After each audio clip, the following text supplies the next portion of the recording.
What's up, everybody? So recently just bought this 2008 Lexus GX470. Living out here in Iowa, finally got a day above 40 degrees. So first mod for this thing. Really need it out here. It's cold, but we need a remote start put on. So that's what I'm going to be doing today. It's going to be the Accessorides remote start, which should be plug and play. Never put one in. So we're going to see. If this video posts, that means we were able to actually figure it out. So, all right, so in the car, this is the Accessorides Vehicle Specific Solutions plug and play for the GX470. Comes with some printed out notes that kind of go into detail pretty well. There are going to be a few spots I'm going to have to try to do a little bit of online research. I know there's a video out there for a Toyota 4Runner that's somewhat similar, but I'm going to be kind of following, focusing on these directions a little bit more. So comes with the directions, some tools, some zip ties. You got your key fobs there. And this is the actual kit that we're going to be putting on. So let's get right into it. All right, so just wanted to go over the tools for this job. Not all these are necessary, but it does make it a whole lot easier.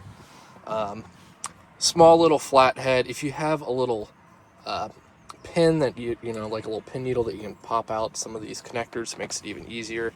I don't, so small little flathead did its job. Little trim piece remover. This made it just a little bit easier when I was mounting the antenna wire. Of course, the Accessorides trim piece. This is actually much better quality. I got this from a set on Amazon for some other work. Pretty cheap, but it does the job. Wire cutters, just to, if you do have to cut a wire, it makes it a little bit easier. But mainly just cutting off the ends of those zip ties that you zip tie up under there. 10 millimeter socket, Phillips head, drill if you're lazy. Just makes it all a whole lot easier. You can do it without, but didn't want to waste my time just unscrewing by hand. So we're gonna go ahead and start by popping off this little wood grain piece here. Should be 2 clips holding on to it. There we go. There's one. All right, so the next thing we're going to want to do is remove, there's 3 10 millimeter bolts, one up here, one down here, one down here, and then there's a Phillips head that we're going to want to take out. But I do think we have to take this bolt and the Phillips head out first before we can get to those other 2 bolts down there at the bottom. All right, yeah, just as I had said, there's one 10 millimeter bolt up here, Phillips head, and then there's 2 on the side. So once you undid the Phillips head down here, you were able to kind of pull this piece of trim down. You have access to this one to the right. This one to the left, you kind of have to pry open this little side panel to be able to get up here. That's right where the bolt came from. So go ahead and did that. And then what we're going to do is we're going to pop this large piece of trim underneath here off and down. And we're going to unplug all the little connectors that are on there so that we can kind of separate that so we have some room to work there.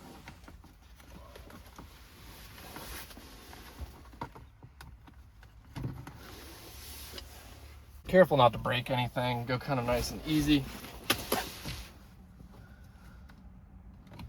I already feel and know that there's going to be some wires, connectors back up in here that we're going to have to just be careful with. Got one right here.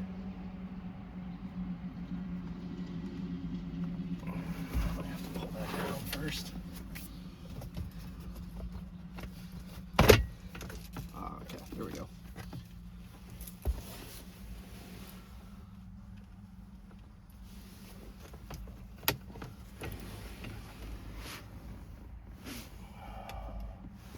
It's also a good time to kind of clean out.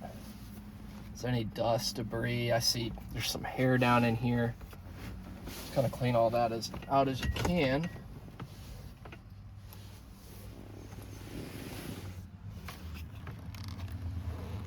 That's what all these connectors look like back in here. Taking this for you and also for me, so once I unplug all this, I will actually know where everything goes when we're, putting it back together. Get on this side. Okay, let's take all these off. All right, so we were able to drop this piece down so it's all out of the way. There's one other plug over here and some lines, and honestly, I just didn't bother taking them off. You can always just slide that off. Unconnect that. So basically, we drop this thing down. There's 3 other bolts that we're going to take this little thing off here, this little plate. There's one. Let's see if we can see it over here. There's a second. If we would focus. There's a second right back here, and then there's a third one down over here. So you're just going to take those off. Those are all 10mm as well.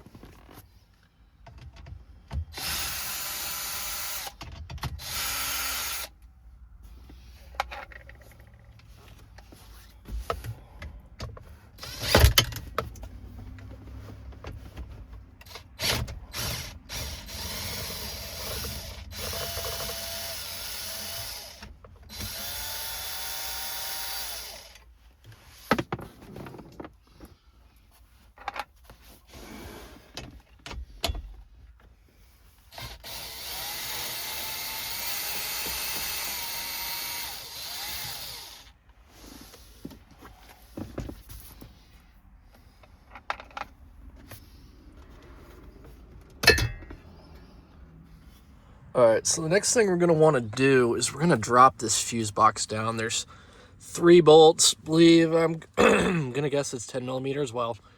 There's 1, 2, 3 down in here. We're going to unscrew these, drop this down, and the first thing we're going to do is there's the excuse me, the OEM OBD2 plug right here. So what we're going to be doing is plugging this into our plug and play harness, and swapping, just pushing this back and putting the aftermarket one down in there. So that'll be first step. So let me go ahead and drop this box down so we can take a look. All right, so this fuse box doesn't really pop down too much. Just kind of want to be able to loosen it so it drops down a little bit, just so you can get behind it. So what I did, so the OEM OBD2 plug is right here, hidden back behind there. So what I did, I took a small little flathead screwdriver, punched in the sides, pressed in the sides a little bit, and you're just gonna pop that back.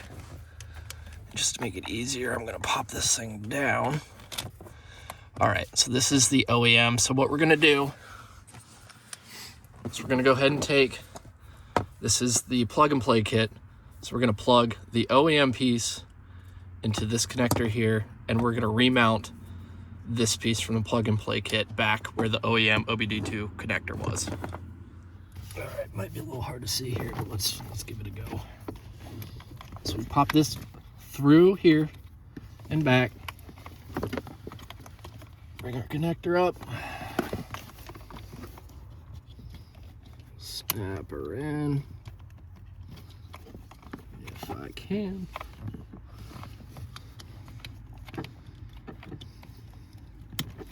Boom, snapped her in, push it back. Bring your new connector piece through here. You're gonna have to go under these cables. I did end up taking out the piece of trim, so I had a little bit more room here. There we go. All right, so a good diagram here that comes with the kit. Got the 16-pin OBD2 that we just swapped out. 26-pin ECU auto light connection, the 4-pin brake, 4-pin ignition, and 4-pin MO. So just kind of looking down here what this looks like. Let's see. It's 26-pin ECU, which is what we're gonna touch on next, is off to the right side here. That's gonna be the top one. Then we have the auto light connection is right below that. Let's see, the 8-pin ignition. It's wrapped up, got this kind of pink tape here. Let's see if we can get this thing to focus.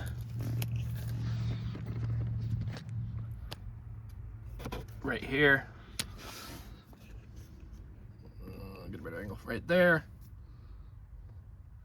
And then up top, over here off to the side is the 7-pin. All right, so the next step here, we are going to take off the 26-pin BCM harness, which is this top guy right here. So again, small little flathead screwdriver, gonna stick it in a little pin and then pop it off, but just be nice and careful because we don't want to break anything. Let's get in here, little tab.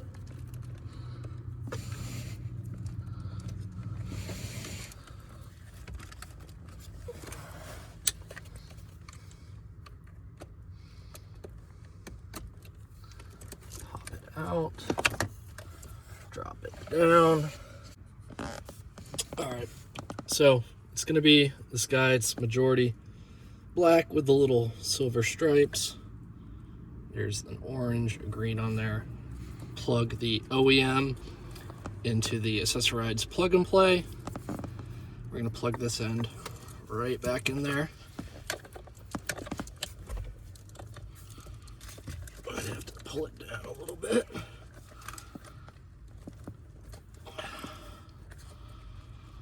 Okay. All right, next piece we're gonna take out is up in here. This is the 8-pin ignition switch. Go ahead and get that one pulled out.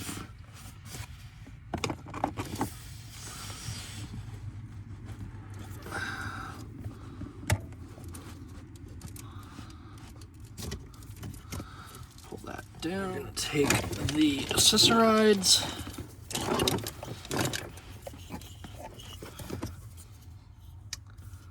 This guy right here.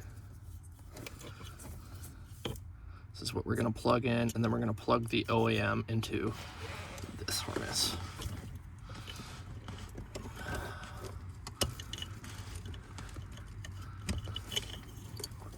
And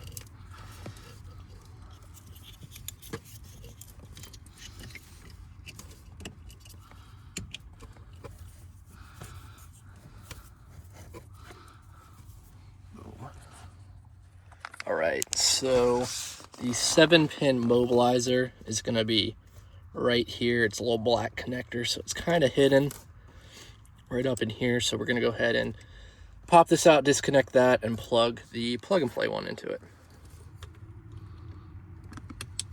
Just make sure to be really careful.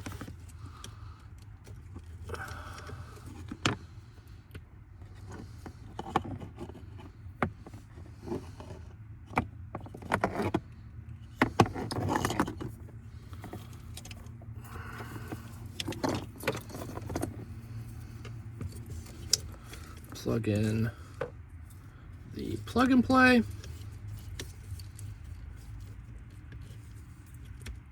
Boom. And then OEM into the plug and play.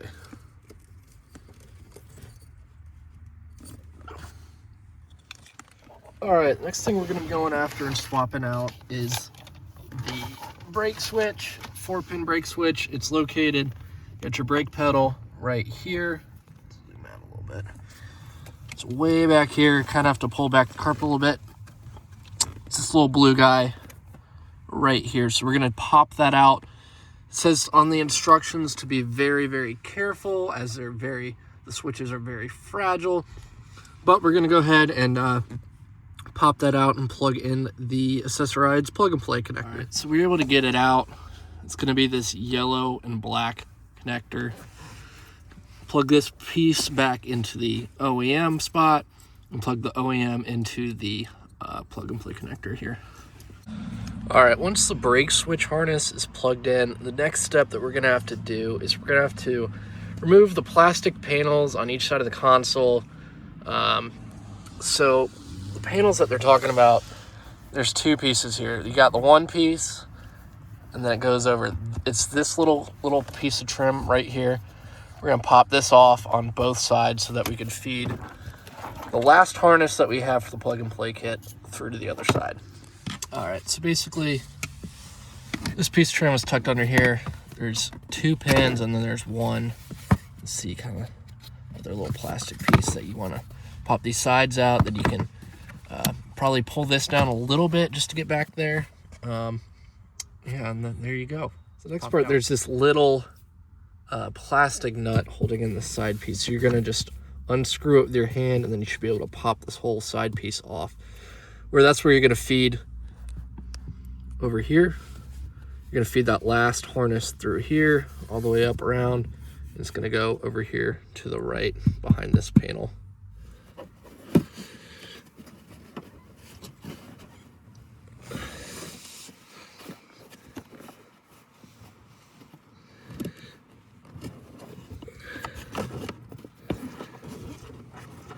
We're trying to get to the door lock connector, which is this gray and white connector back here. You'll see there's a large kind of thick piece of wiring that's going up here. It's going to be tucked away back behind that. So I'm going to go ahead and pop that out, plug the Accessorides in, and then go ahead and plug the OEM into the other end of the harness. All right, so the door lock connector piece that I had to shove up under there took far longer than I thought. I probably took me about 2 hours just to figure this out. I had to reach out to Accessorides support, but what they told me, you're gonna struggle to get it back up under here to get it to connect. It's tough to get it to disconnect, but getting it to connect is even harder because you need some leverage behind to snap it into place. So what you do is you peel back this little boot from the door jamb, peel that back, and then what I did is I pulled the door lock connector piece out, and then I shoved the Accessorides through the hole, and I was able to get leverage on both sides. And it still took a lot to get it to go in correctly, but after a while was finally able to get it to snap in correctly. And yeah, so that is the last harness piece that we're gonna need on the this kit. All right, so now that everything's plugged in, what we're gonna do, you're gonna take your module that was down on the floor. I brought it up to my knee just so I can see it. You flip it over, and I'm looking right here around where it's this blade cartridge. So what we're gonna do is just be watching this. I'm going to put the key in the ignition. I'm not going to turn it. I'm just going to put the key in. And this should flash green and red for a few seconds and then go solid green. And then once that happens, I'm going to remove the key.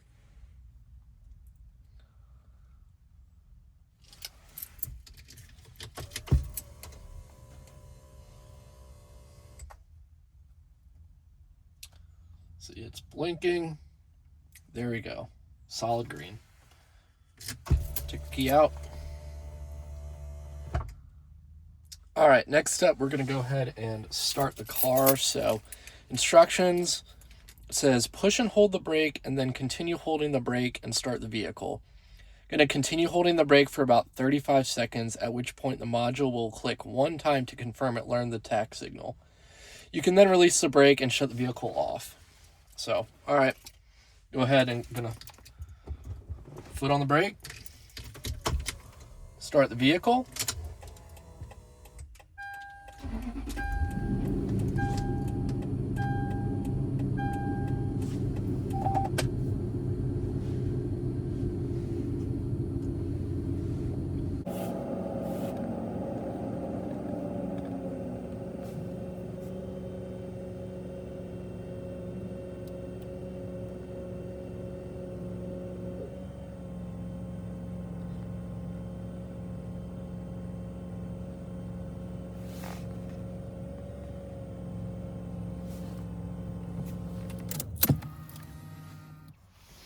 All right, so next we got to pair the remotes to it. So it says have both remotes handy and make sure the antenna is plugged into the blue port. The antenna being down here, plugged into the blue port. Keep this up here just so I can hear it a little bit better. Okay, it says cycle the ignition key on, off, or off, on 5 times, leaving in the on position the 5th time. The module will click once. Immediately press and release the button on one remote. If you got the two-way system, do that remote first, and then press and release the button on the other remote. So we're going to go ahead and try this. So 5 times, on, off, on. 1, 2, 3, 4, 5.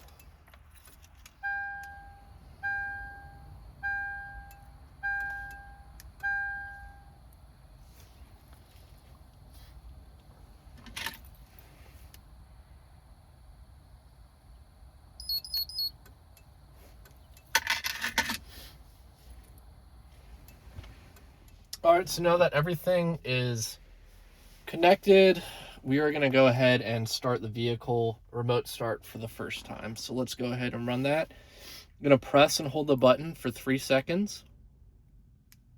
1, 2, 3.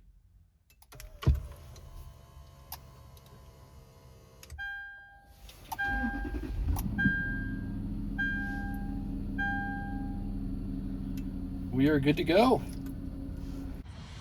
All right, so now that we know that everything is good, we're gonna go ahead and just work our way backwards, putting all the plastic piece of trim, kind of tucking that wire back there, and we'll work our way back over to the driver's side here.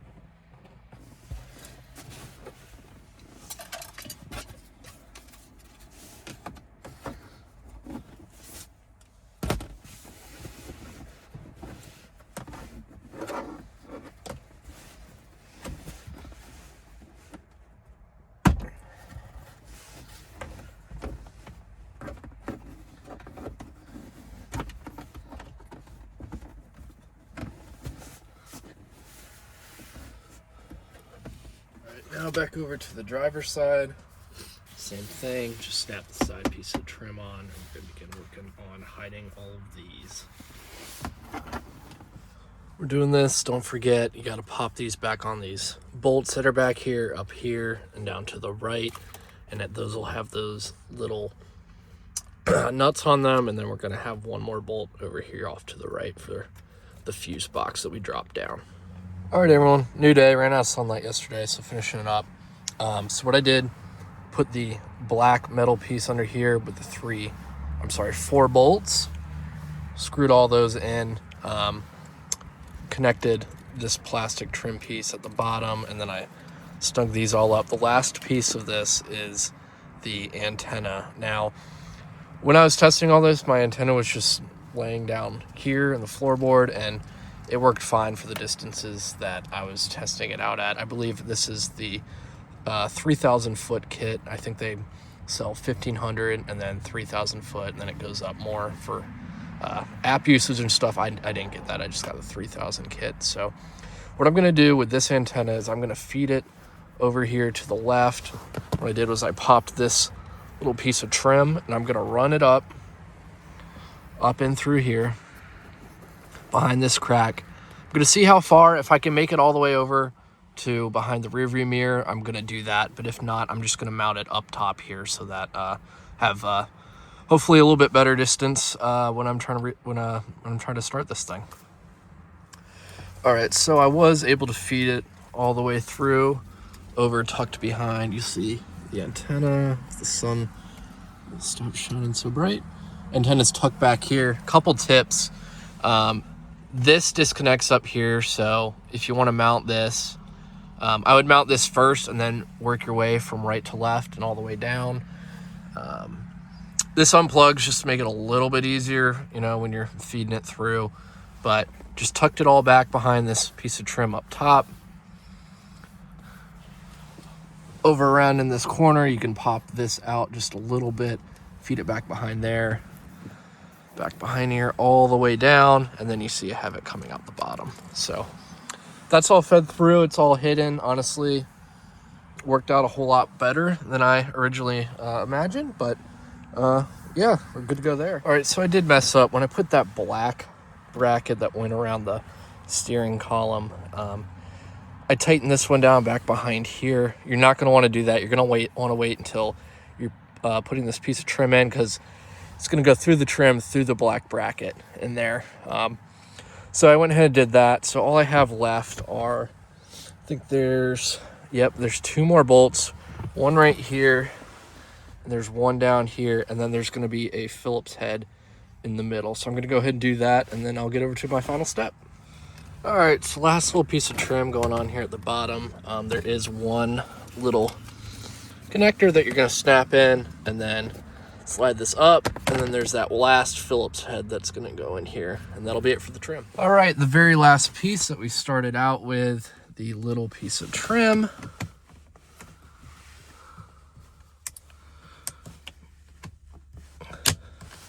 Snap that in, give it a test.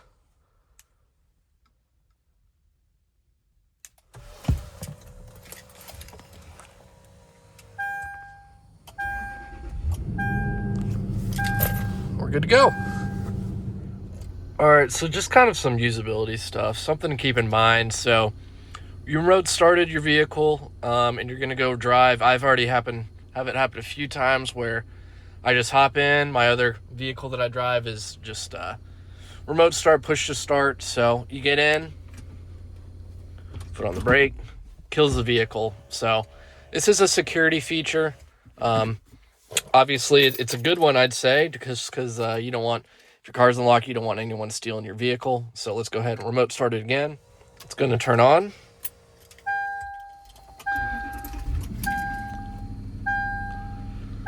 So it's on. So what you do, you get in, put the key in, just crank her over one time. You don't got to turn it all the way, just crank her over, and then you guys can pop it in reverse, get out of here, do whatever you got to do.